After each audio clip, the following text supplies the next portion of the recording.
PYQ का मतलब समझते हैं ना आप लोग? पता चला यही ना पता हो। पीवाईक्यू का मतलब होता है previous year question. Previous year question देखिए होता क्या है। प्रीवियस ईयर क्वेश्चन लगभग आपके जितने भी एग्जाम होते हैं हर एग्जाम से उठाया गया प्रश्न होता है। मान लीजिए एक परीक्षा में 100 प्रश्न पूछा गया हो, अगली परीक्षा में भी 100 प्रश्न हो, नेक्स्ट परीक्षा में भी 100 प्रश्न हो। देखिए ये प्रायोरिटी होती है कि एक परीक्षा का लगभग 20% क्वेश्चन अगली परीक्षा में लगभग मैच कर जाता है या उस तरह का क्वेश्चन मैच कर जाता है। तो ये फंडामेंटल राइट, फंडामेंटल राइट का मतलब मूल अधिकार। मूल अधिकार से मान लीजिए इस पेपर में क्वेश्चन दिया है तो ये संभावना होती है अगले क्वेश्चन अगले पेपर में भी एक क्वेश्चन और बन सकता है, बन सकता है। ठीक है, पढ़ने का तरीका क्या है जिस चीज को हम लोग पढ़ेंगे। जैसे एक बार मूल अधिकार आ गया तो उसको अच्छे से पढ़ लीजिए। अब जहां जहां मूल अधिकार होगा वो सारा क्वेश्चन अपने आप क्या होगा, समझ गए ना। और ऐसे करके आपके बिहार पुलिस की परीक्षा में मान के चलो एक अंदाजा लगाओगे तो 100 ऐसे टॉपिक हैं, टॉपिक जहां से आपके एग्जाम में हमेशा क्वेश्चन बनते हैं। 100 ऐसे टॉपिक है जहां से हमेशा क्वेश्चन या प्रश्न बने। ठीक है, सोचो अगर इनको कोई बहुत ढंग से आपको बता दे तो क्या प्रश्न छूटने का चांस होगा? फिर नहीं होगा। और एक चीज और समझिएगा, जितना आप लोग पढ़ते जाएंगे, जितना आप लोग आगे बढ़ते जाएंगे, हमने इसको दरोगा में देखा हुआ है। दरोगा के प्रश्न को मैंने 2 बार एनालिसिस कराया और दोनों बार एनालिसिस कराने में ये पाया हमने कि आधा क्वेश्चन बैंक खत्म होते होते ऐसा लगता है आगे बढ़ने पे कि सारा क्वेश्चन जो है पीछे का मैच हो रहा है। क्योंकि मैंने डिस्कशन इस ढंग से करा दिया। मूल अधिकार से प्रश्न किया कि अनुच्छेद 17 में क्या लिखा हुआ है, हमने बता दिया अस्पृश्यता का अंत है। लेकिन मैंने उसके साथ ये भी बता दिया कि अनुच्छेद 14 में, 15 में, 16 में, 17 में, पूरा मैंने 12 से लेकर 35 तक बता दिया। अब जहां जहां मूल अधिकार से प्रश्न था सभी क्या हो गया, ऑटोमेटिक एक प्रश्न से तैयार हो गया। समझ गए ना इसको? अभी आप लोग लगातार 1 महीने तक, ऑनलाइन वाले भी सुन लीजिएगा, अभी लगातार 1 महीने तक आपके पास एक कॉपी होनी चाहिए और लिखने के लिए एक पेन होनी चाहिए। बिना घबराए और धैर्य रखिएगा, ठीक है ना। कोई भी चीज क्वेश्चन बैंक अगर क्वेश्चन कम हो रहा है, 20 हो पा रहा है, 25 हो पा रहा है, 30 हो पा रहा है, कोई दिक्कत नहीं।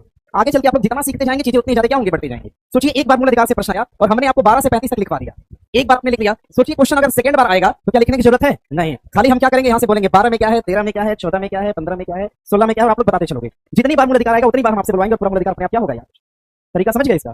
प्रश्न बैंक पढ़ने का अपना एक खुद का तरीका होता है, समझ गए ना इसको? एक बार नोट डाउन कर लीजिएगा, बाकी जितनी बार क्वेश्चन आएगा उतनी बार हम यहाँ से बोल कर आपको तैयार करवा देंगे। ठीक है, परेशान नहीं ना हो कोई। हाँ, अब कितने लोग ऐसे हैं जो खाली लेक्चर पसंद करते हैं? ये सब कोई काम करो, देख लो सबका हाथ और क्लास से बाहर करो, तब क्या करा जाए। ये सब देखो, एक काम चोर वाले व्यक्ति हैं, देख रहे हो 3-4 लोग पीछे, ये सब लिखने से भागने वाले। अरे लिखो, क्या चीज, क्या बोले, ऐसे सुनिए, बोलिए क्या बोले हैं।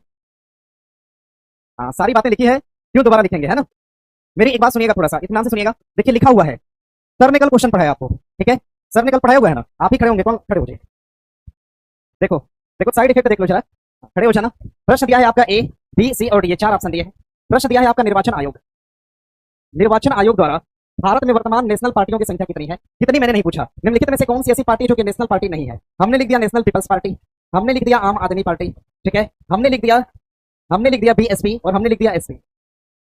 आप ही बताएंगे, आप, अरे कोई नहीं, सबको बारी बारी से खड़ा कर देंगे। हाँ, आज तो हम फ्री है ही, कौन सी नहीं है एसपी। अब बैठिए। अब देखिए होता क्या है कि अगर इस प्रश्न को आपने अगर लिखकर पढ़ा होता तो आपको सोचने की इतनी जरूरत नहीं पड़ती, लिखकर पढ़ा हुआ तुरंत ध्यान में आता है, समझ गए इसको। हाँ, और घबराना ये नहीं है कि कितना मोटा है या फिर पतला है, उससे मतलब नहीं है जी, है ना। अगर आप लोग को हम एक लक्ष्य बना के भी दे देंगे कि 10 पेज पर डे पढ़ के आओ तो आप लोग नहीं पढ़ेंगे, पढ़ेंगे आप लोग नहीं, इसीलिए तो क्लास लगाई गई है ताकि प्रॉपर आप लोग पढ़ लें, प्रॉपर जानकारी आपको है, ठीक है ना। लिखने का प्रयास करिए, हम तो यही चाहेंगे, है ना। बाकी लेक्चर मेथड देखो मेरे लिए आसान है, आप लोग के लिए थोड़ा मुश्किल हो जाएगा आगे के लिए। आज हम लेक्चर दे देंगे, पता चला हम 20 दिन तक निर्वाचन आयोग को रिवीजन नहीं कर पाए, कोई क्वेश्चन नहीं मिला तो पता चला फिर भूल जाएगा, भूलेगा ना।